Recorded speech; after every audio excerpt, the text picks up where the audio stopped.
खरीप पीक विमा 2020चा थेट शेतकऱ्यांच्या खात्यावरती जमा होणार. पीक विम्याच्या दुसऱ्या हप्त्याची रक्कम जाहीर. होय, जी.आर. आला. या जिल्ह्यातील शेतकऱ्यांसाठी आनंदाची बातमी आहे.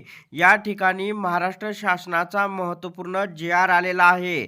तर रीट याचिका या ठिकाणी क्रमांक आहे, दिवाणी अर्ज क्रमांक आहे.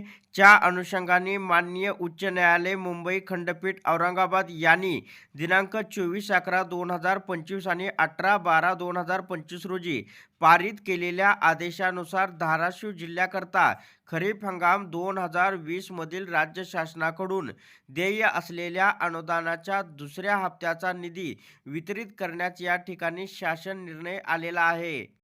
तर शेतकरी बांधवांनो, खरीप 2020 दरम्यान महाराष्ट्रात मुसळधार पाऊस पडला, ज्यामुळे पिकांचे मोठे नुकसान झाले. सन 2020-21 मध्ये बाधित शेतकऱ्यांना संबंधित विमा कंपन्यांना वेळेवर पीक नुकसानीच्या सूचना देण्यात अडचणी आल्या. राज्य सरकारने या कंपन्यांना NDRFने केलेल्या पंचनाम्याच्या आधारे भरपाई देण्याची विनंती केली, तथापि विमा कंपन्या त्याचे पालन करण्यास तयार नव्हत्या. परिणामी राज्य सरकारने NDRF सर्वेक्षणाच्या आधारे शेतकऱ्यांना आवश्यक भरपाई देईपर्यंत खरीप 2020चा दुसरा हप्ता आणि रब्बी 2020-21 साठी प्रीमियर सबसिडी देण्यास स्थगिती देण्याचा निर्णय राज्य मंत्रिमंडळाच्या मान्यतेने घेतला होता.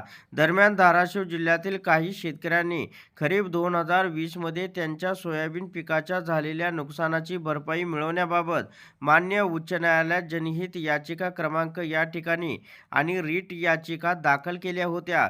सदर याचिकेद्वारे करण्यात आलेली विनंती मान्य करून संबंधित पात्र शेतकऱ्यांना नुकसान भरपाई देण्याबाबत मान्य उच्च न्यायालयाने च्या आदेशानुसार निर्देशित केले होते. सदर आदेशाविरोधात संबंधित विमा कंपनीने बजाज अलियन्स इन्शुरन्स कंपनी मान्य सर्वोच्च न्यायालयात विशेष अनुमती याचिका दाखल केल्या होत्या. तथापि मान्य सर्वोच्च न्यायालयाने त्यांच्या दिनांक च्या आदेशाद्वारे सदर विशेष अनुमती याचिका खारिज केल्या.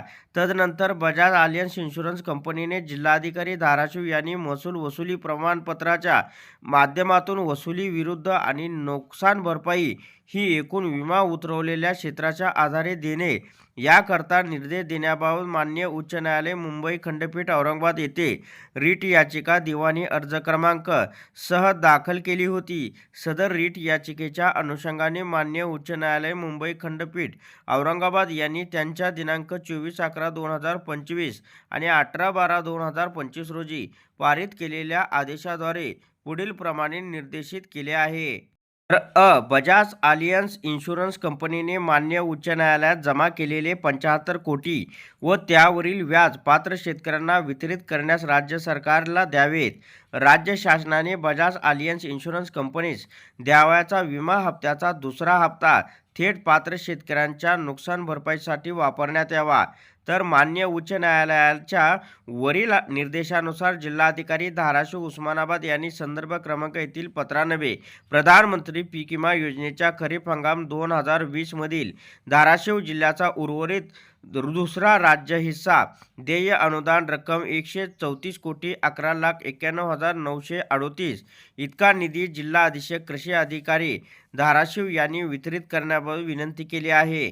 तद अनुषंगाने आयुक्त कृषी यांनी संदर्भ येथील पत्रान्वये प्रस्तुत न्यायालयीन प्रकरणी प्रधानमंत्री पीक विमा योजनेच्या अंमलबजावणीकरता आयुक्तालय स्तरावर उघडलेल्या बँक खात्यामधील जमा रकमेमधून खरीप हंगाम 2020 मधील धाराशिव जिल्ह्याचा उर्वरित दुसरा राज्य हिस्सा देय अनुदान रक्कम 134,11,91,938 इतका निधी जिल्हा अधीक्षक कृषी अधिकारी धाराशिव यांना वितरित करण्यास त्यानुसार मान्य उच्च न्यायालयाच्या दिनांक 24/11/2025 रोजीच्या आदेशानुसार प्रधानमंत्री पीक विमा योजनेच्या खरीप हंगाम 2020 मधील धाराशिव जिल्ह्याचा उर्वरित दुसरा राज्य हिस्सा देय अनुदान रक्कम 134,11,91,938 इतका निधी प्रधानमंत्री पीक विमा योजनेच्या अंमलबजावणीकरता आयुक्तालय स्तरावर उघडलेल्या बँक खात्यामधील जमा झालेला परतावा रकमेमधून जिल्हा अधिकारी धाराशिव यांच्या विनंतीनुसार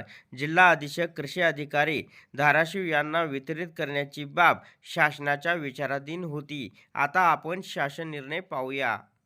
तर शासन निर्णय असा आहे की मान्य उच्च न्यायालयाच्या दिनांक 24/11/2025 व 18/12/2025 रोजीच्या आदेशानुसार धाराशिव जिल्ह्यातील पात्र शेतकऱ्यांना नुकसान भरपाई अदा करण्याच्या अनुषंगाने प्रधानमंत्री पीक विमा योजनेच्या खरीप हंगाम 2020 मधील राज्य शासनाकडून देय असलेल्या अनुदानाच्या दुसऱ्या हप्त्याची रक्कम 134,11,91,938 प्रधानमंत्री पीक विमा योजनेच्या अंमलबजावणीकरता आयुक्तालय स्तरावर उघडलेल्या बँक खात्यामधील जमा झालेला परतावा रकमेतून जिल्हाधिकारी धाराशिव यांच्या विनंतीनुसार जिल्हा अधीक्षक कृषी अधिकारी धाराशिव यांना वितरित करण्यास शासनाची मान्यता देण्यात येत आहे।